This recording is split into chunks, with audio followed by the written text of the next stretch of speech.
Well, that's it. People say that they remember where they were at the time. I was right there on stage with him, and along with Stan Grant. Stan Grant, of course, was the MC. The day itself was just something unbelievable. It was just like a gathering, Prime Minister giving a speech. Yes, it was in Redfern. Yes, it was about Aboriginal people. But then into the speech, it just erupted. I mean, that speech would have to be one of the most brilliant speeches ever in Australia, if not the Southern Hemisphere. You were given a look at the speech before Paul Keating delivered it. What did you think when you read it? Did you think it would have the same impact as it did when you were looking at it on the page? No, I went through it and I had a look at a lot of different speeches that Prime Ministers or Ministers were going to make, and being with ATSIC at the time, they just sent them across as a matter of courtesy. And I thought, you know, this is just another speech, another Prime Minister, another speech, another Aboriginal issue, another promise, another feel-good situation, and that's it. But Paul Keating, he's an orator, one of the best Australia has ever seen. And the way that he delivered that on the day was it just broadened my whole horizon again about the Australian Parliament and about non-Aboriginal people living in Australia. How did you come to be standing next to him on that day? Well, I gave the speech, the introductory speech before him. I was the Deputy Chair of ATSIC. It was the year of the World's Indigenous People speech. And that's why I thought, yes, you know, feel good, yeah, make us feel good for the day, if not a couple of days, then that's it. But I gave an introductory speech beforehand as the Deputy Chair of ATSIC, and it just went from there. And you spent some time with the Prime Minister before he gave the speech. How would you describe his mood on the day in the lead up to that speech? It was funny because we'd met up about a half hour beforehand, and like you said, I'd read the speech a couple of weeks beforehand, then a week again later on, but we caught up, and he was in a very good mood. He was saying it was so important to him. He'd had quite a few wins with the Reconciliation Council. This was 1992. So in 1990, we had the National Aboriginal Health Strategy was launched, and then we got into reconciliation, and then we had the Mabo decision. So on Indigenous issues, particularly here in Australia, Paul Keating was buoyed. I mean, he was getting ticks all over the place, and I mean, he just really carried out what Aboriginal people wanted. And he was so buoyed about the day. He really was. He thought, you know, this is another contribution I can make, and hopefully have the rest of Australia come along with him. Well, you know, in the beginning, probably 2 paragraphs into Paul's speech, the crowd probably had the same feelings I had. Oh yes, here is just another Prime Minister welcoming the International Year of the World's Indigenous Peoples. But then he started getting into some things, saying things, and he was very passionate, emotional perhaps. And I just want to quote some of the things that got us going, and the way, the emotion that he put into this, where he said, and as I say, the starting point might be to recognise the problem starts with us, non-Aboriginal Australians. It begins, I think, with an act of recognition. Recognition that it was we who did the dispossessing. We took the traditional lands and smashed the traditional way of life. We bought the diseases, the alcohol. We committed the murders. We took the children from their mothers. We practiced discrimination and exclusion. It was our ignorance and our prejudice and our failure to imagine these things being done to us. With some noble exceptions, we failed to make the most basic human response and enter into their hearts and minds. We failed to ask, how would I feel if this was done to us?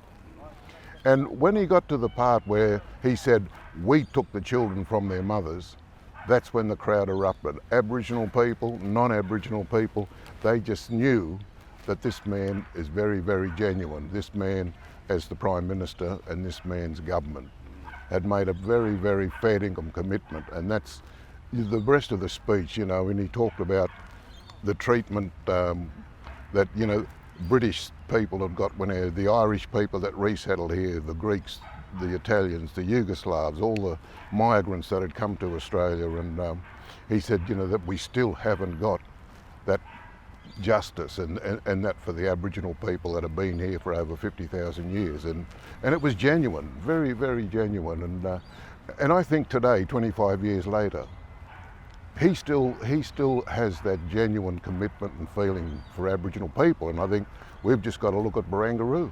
He was an architect behind all that to make sure that it was named after Barangaroo. How was he after he gave the speech? Did he know that he'd made a real impact, or did he just see it as another speech, move on to the next thing? I think Paul Keating, Prime Minister, or Paul Keating, citizen, he knows when he's given a great speech. He knows when he's got the public there along with him. And all through that, I mean, he had to pause about 10 times for the rest of the speech for the applause and that he got. And he was buoyed. We went down to the town hall for a reception there after the speech, and he was just on cloud nine. He normally he'd come up and say, "Oh, how did it go?" or what, you know, like everybody else. What did you think? He knew that he was on a winner, and he knew, and he was just on cloud nine for the rest of the day, and deservedly so. Obviously, that they were very powerful and unflinching words that you just read out. But on the day he stopped short of making an apology to Aboriginal people, why do you think that was? I think that I mean, that was the only disappointing thing for me on that speech. And right at the end, I was thinking, now, here comes an apology to Aboriginal people. I think that he had to have cabinet approval. I think that there was a whole issue of things would have had to go through. The Attorney General would have had to, you know, they would have been thinking about the compensation and all that sort of stuff. But as we know, when Kevin Rudd gave the apology to the Stolen Generations, you know, the so-called millions of dollars in compensation and lawsuits, it's not going to happen. The people of the Stolen Generation, I mean, they just wanted that apology. You know, we've seen the emotion at that. The tears and the hugs and the cheers, you know, that yes, we were wrongly done by, and we have received an apology. Some people might say, when they look back on that speech, that they were just words, that they weren't really followed by any actions, and that nothing has changed. What do you think? Can words change a country, and did they change them in this case? Absolutely, and we look around the world and see some of the top speeches that world leaders have given. They've changed countries, they've changed wars, they've changed the ideology of everything. These and that's what these were not just words that Paul Keating spoke. This was putting the country on notice that we need to educate ourselves about Aboriginal people, about our history and about our past, all that sort of stuff. And no, they weren't just words. And unfortunately, John Howard came in at the next election, and a lot of those things, the reconciliation movement and all that, you know, Howard refused to let his ministers march across the Harbour Bridge and all that sort of stuff. So what Howard and even Prime Ministers after him, including the current Prime Minister, have taken those words that Paul Keating gave to Australia and put Australia on notice for and threw them out. And that's the pity. We're now, 25 years ago this happened, this speech, and those beautiful words. Now we've gone backwards. You know, our infant mortality rate has gone through the roof. Our health, the gap has widened. We've got more people incarcerated, particularly our young people and women. More are incarcerated. Land rights issues have just about come to a halt. We've got, you know, just recently we have a situation where people met at Uluru and put a clear message through that they wanted a voice in Parliament, and without even sitting down and going through the thing properly, the current Prime Minister has just rejected it completely, and that's really, really disgusting. And I think Australian people know that they really want to get back in behind those words that Paul Keating brought up. The refugees in Australia are certainly behind us. You know, we need to have our voice listened to.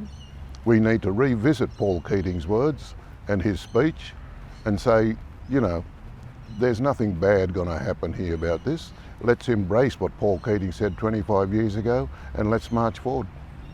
Now, Sol, we're just sitting close to the site of what was one of the most famous speeches, if not the most famous speech in Australian history.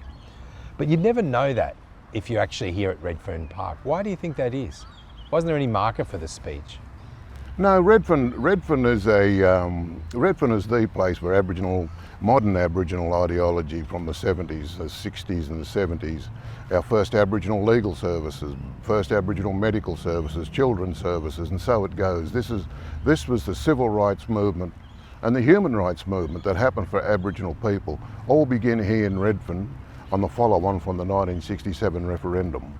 So we were then counted as citizens in 1967, and a group of young people come into Redfern and said, we're taking this forward to the next level. It was the end of the human rights in South Africa, the anti-apartheid movement, the anti-Vietnam War, civil rights movement had finished was coming to an end over in the US. And more Australian people, they looked at what was happening overseas and marched for people overseas, and yet things that were happening to Aboriginal people here in Australia was worse than what was happening in some of the countries overseas. So we had to take up the fight, and we did. Keating then come in with this and put the words into action, or put our action into words, and now come 96 onwards, everything just stopped. Do you think there should be some recognition given to what happened on that day in this place, and if so, how? You know, when we look around this park, we look around all parks all over Australia, we look at cenotaphs all around.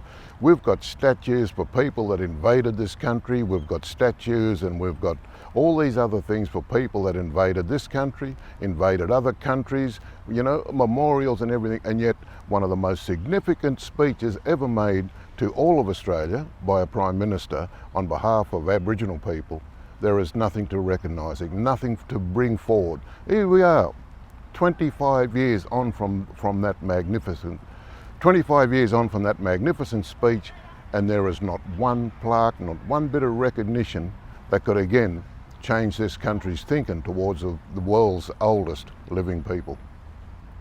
Thanks very much. Thank you.